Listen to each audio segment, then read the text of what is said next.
meus queridos, tudo bem com vocês? Esse é o segundo episódio do nosso RemaCast, um espaço onde a gente fala sobre ansiedade, à luz da Bíblia, fala sobre emoções, sentimentos, reações e tudo isso à luz da palavra. Hoje eu vou falar sobre ansiedade e o pecado. Será que é pecado sentir ansiedade? Será que é pecado nós passarmos por essas situações onde a gente se sente preso emocionalmente? Tem tantas questões que envolvem a ansiedade, não é mesmo? E eu abri uma caixinha de perguntas lá no meu Instagram, perguntando para o pessoal se a ansiedade é pecado. Tivemos algumas participações, eu selecionei aqui algumas delas para a gente poder agregar a esse bate-papo daqui de hoje. Espero que vocês gostem. Antes de entrar nesse assunto, eu já vou pedir para vocês curtirem o vídeo, compartilhar. E se você for novo por aqui, já se inscreve no canal e ativa o sininho, para ser avisado quando tiver vídeo novo. Bom, então vamos lá. Eu costumo dizer que a ansiedade, ela é uma emoção que nos foi dada pelo próprio Deus. Nós fomos criados com muitas emoções, com muitos sentimentos. Nós fomos criados com personalidades diferentes, com temperamentos diferentes. E as nossas reações, muitas vezes, elas nos levam a atitudes, a reações e até decisões, que podem impactar todas as áreas da nossa vida. Falando de ansiedade, para falar a verdade, todo mundo tem algum nível de ansiedade na sua vida. Tem aquela ansiedade que ela é causada por uma situação que foi desconfortável para a pessoa, algum tipo de estresse, algum evento muito esperado, um evento importante. E até aí não tem nada de errado, tá tudo bem, tudo dentro da normalidade. O problema é quando essa emoção, ela se torna um obstáculo no nosso dia a dia.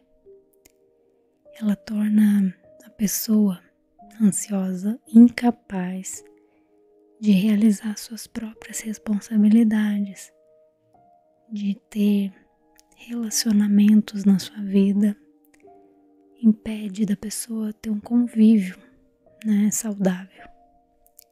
E esse tipo de ansiedade acaba evidenciando uma mente que deseja controlar todas as coisas e não consegue aproveitar o momento presente.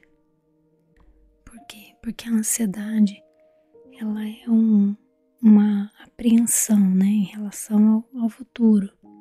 E muitas das vezes é algo que a pessoa até sente, ela tem as sensações de algo do futuro e algo que na maioria das vezes nem chega a acontecer. Mas a pessoa sente aquilo, ela fica com medo,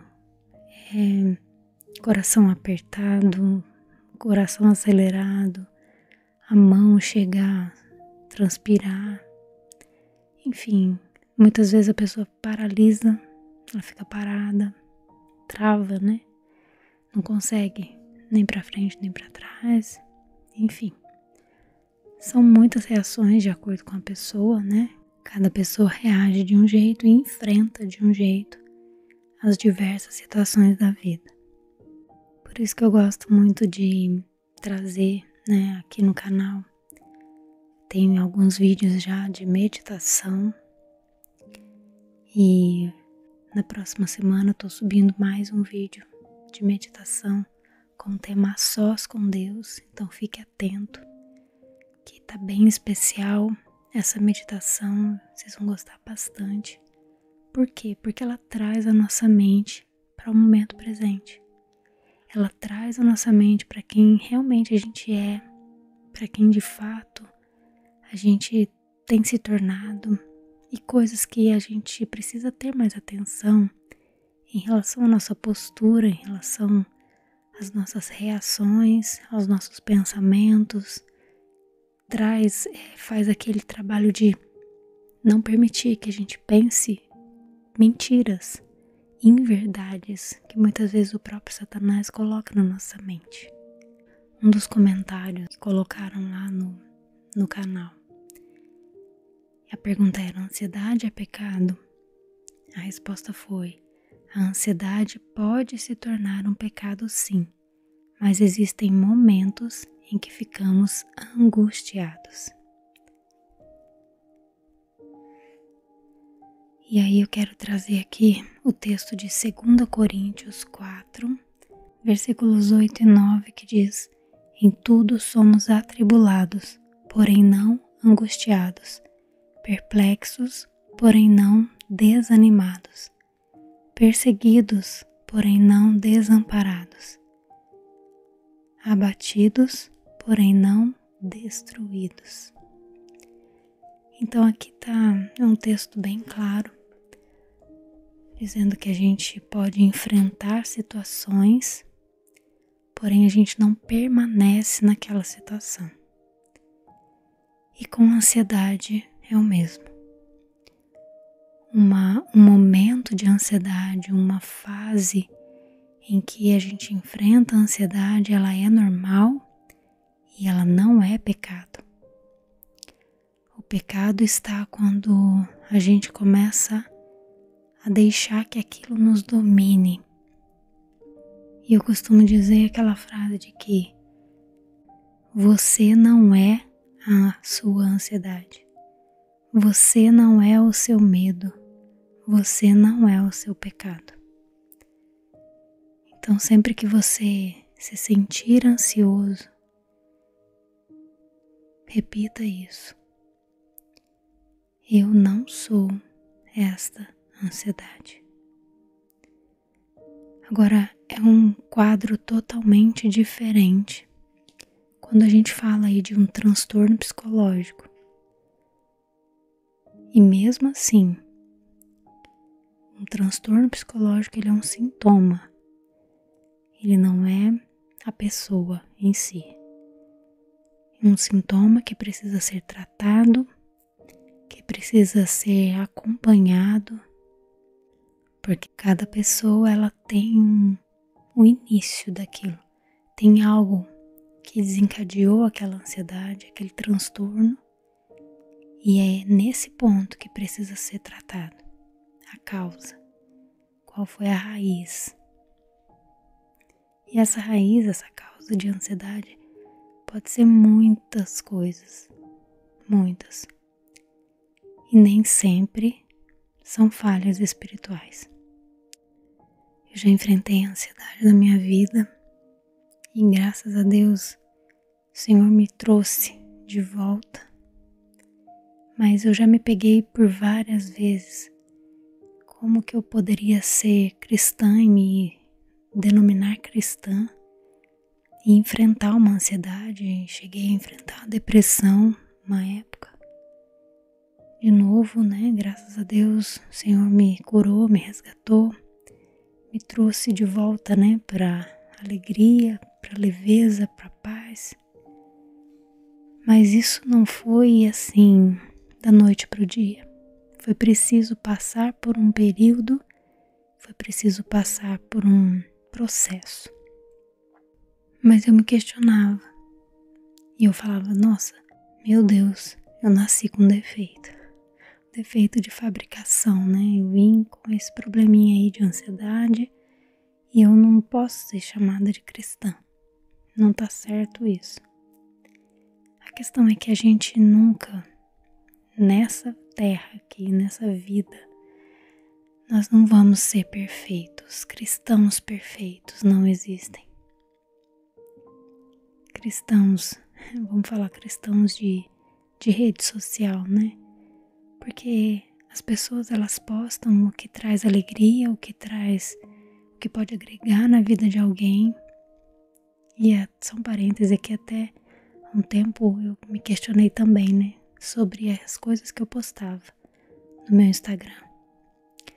E pensando nisso, né? Poxa, as pessoas vão olhar e vão achar que eu sou perfeita porque eu só tô postando as coisas boas.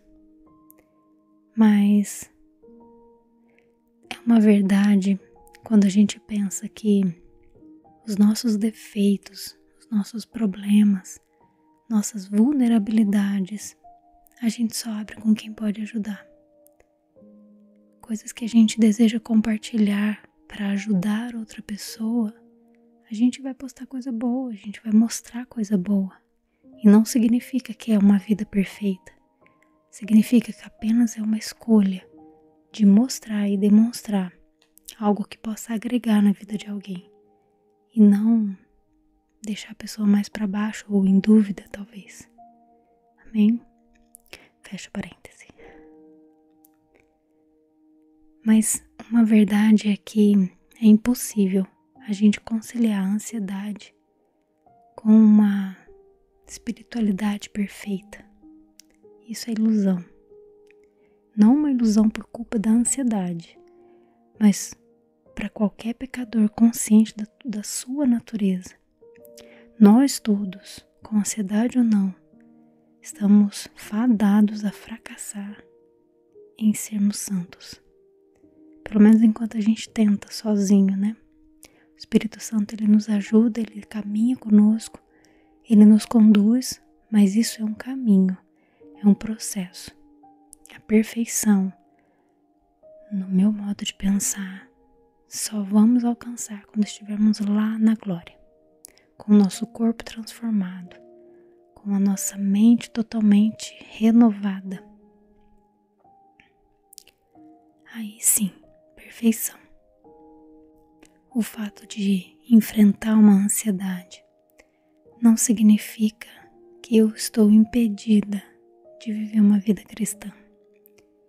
Eu preciso assumir isso diante de Deus, que o meu coração está ansioso, que eu estou enfrentando uma ansiedade, um transtorno gerado por tais situações. E o Senhor conhece, o Senhor sabe. E quando a gente reconhece isso, a gente está abrindo espaço para que Deus venha e transforme os nossos medos, nossas dores. Transforma tudo isso em esperança, em contentamento, em alegria, em leveza, em paz. Eu achei interessante essa questão do assumir, porque um comentário lá da caixinha foi: deve ser, pois sou mais que pecadora. Uau, nós somos mais que pecadores mesmo. Mas maior do que o nosso pecado é a graça de Deus que está sobre a nossa vida. Somos pecadores sim, e por isso somos carentes dessa graça de Deus, somos carentes do amor de Deus, somos carentes dessa transformação que só Ele pode fazer em nós. A ansiedade em si, ela não pode afastar a gente da presença de Deus, no sentido de separar-nos. O que nos separa é o pecado. Mas a ansiedade, ela pode afastar no sentido de endurecer o nosso coração. E isso é algo para que a gente cuide, para que a gente fique atento, para que a gente trate, mais uma vez, tratando a causa. E eu te digo, esse tratamento não é possível sozinho. A pessoa que tem um transtorno de ansiedade, ela precisa de ajuda profissional.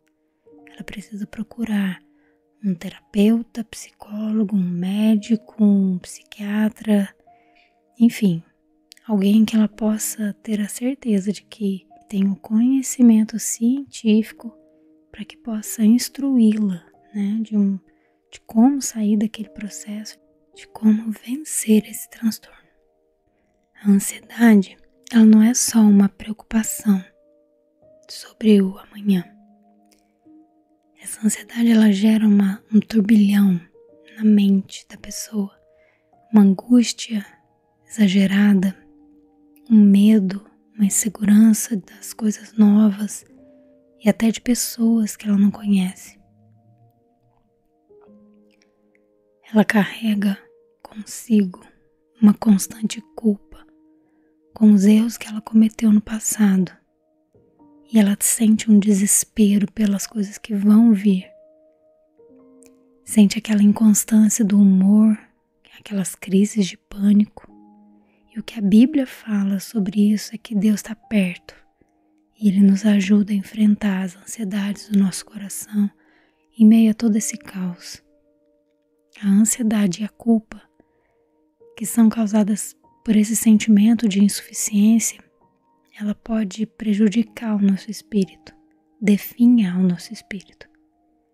Quando a gente pensa, eu não sou bom bastante, ou eu não vou ser um bom cristão nunca, a gente está pensando nos nossos atos, em virtudes, conquistas. A gente pensa nas nossas falhas, nos nossos medos, comparados ao que a gente produz. E aí a gente chega à seguinte conclusão: nada que eu faça vai ser o suficiente. Mas sabe uma verdade? De certa forma isso é bom, porque quando a gente chega a essa conclusão, a gente também corre para a palavra e vê o que Deus fala pra gente lá. Não ser bom o suficiente é uma coisa boa, porque Ele diz, a minha graça te basta, porque o meu poder se aperfeiçoa na sua fraqueza. Isso está lá em 2 Coríntios 12, 9. E o versículo continua falando de boa vontade, pois me gloriarei nas minhas fraquezas, para que em mim habite o poder de Cristo. Então, quando a gente reconhece e a gente corre para o Senhor, reconhecendo, que a gente não pode sem Ele, a gente recebe a graça de Deus. E a gente entende que essa graça, ela aperfeiçoa o poder de Deus em nós sobre essa fraqueza. Outra resposta que colocaram lá na caixinha, falam que é, mas eu acho que não, porque é algo incontrolável. Eu te digo que aquilo que você não consegue controlar é exatamente o ponto do limite onde Deus começa a agir. Se você sente que algo está fora do teu controle, é exatamente aí onde o Senhor começa a fazer, onde o Senhor vem derramando o amor dEle, a misericórdia dEle, a cura. Porque exatamente quando a gente tem algo que está no nosso controle, a gente corre e busca todas as soluções possíveis. E muitas vezes a gente encontra essa solução. E aí o risco de olhar para aquilo e dizer, eu fiz. Enquanto que quando a gente sabe que não existe algo que a gente possa fazer, mas que só o Senhor pode, quando a cura vem, quando a resposta chega, a gente tem a certeza de que foi Deus. E aí é só devolver a glória para Ele. Outra pessoa também comentou, creio que não, pois não é uma escolha. No meu caso, ela veio após a perda do meu pai e traumas. Isso é que eu disse sobre a causa. Então, aqui a pessoa já identificou qual é a causa. A causa foi a perda do pai e os traumas. Traumas que foram causados com essa situação e possivelmente com outras que foram acumulando, De novo, é preciso tratar a causa com ajuda profissional. Não tente fazer isso sozinho. Não tente se autocurar. Você precisa de ajuda e precisa da presença de Deus. E para finalizar, eu quero deixar aqui para você Tire esse peso de que a ansiedade é pecado. Tire esse peso, se volte para o Senhor. Se essa ansiedade que tem te dominado, que tem te prejudicado, ela tem fugido do seu controle, ela tem se prolongado por um tempo, peça ao Senhor para que te livre, para que te cure. Faça as coisas que estão ao seu alcance. Procure ajuda, se alimente bem, regule o seu sono. Em breve eu vou trazer aqui, para vocês sobre a regulação do sono. A regulação do sono, ela é essencial na nossa saúde. E são pequenas atitudes que a gente pode tomar que contribuem para um sono de qualidade e, consequentemente, isso reflete na nossa saúde. E não se esqueça de quem você é. Você é filho amado do Senhor. Ele cuida de você. Ele quer que você tenha uma vida em abundância e não uma vida preso, aprisionado a uma emoção, a um sentimento, a um trauma, a uma perda. O Senhor, Ele está aqui e Ele quer que você desfrute dessa paz, que você desfrute dessa alegria. Amém? Bom, é isso que eu tinha para trazer hoje para vocês. Eu espero que tenha contribuído, que tenha agregado em algo. E eu quero pedir para você que, se você não me segue no Instagram ainda, me segue por lá, porque vai ser por lá que eu vou colocar novamente a caixinha quando eu for trazer o próximo episódio aqui do RemaCast. E eu tenho alguns temas em mente, mas eu vou colocar por lá para que a gente possa decidir juntos e vocês me ajudem nessa escolha, tá bom? Um grande abraço. Se você ficou até aqui, comenta para mim aqui embaixo. A ansiedade não me domina. Amém? Então é isso. Fiquem com Deus. Um abraço.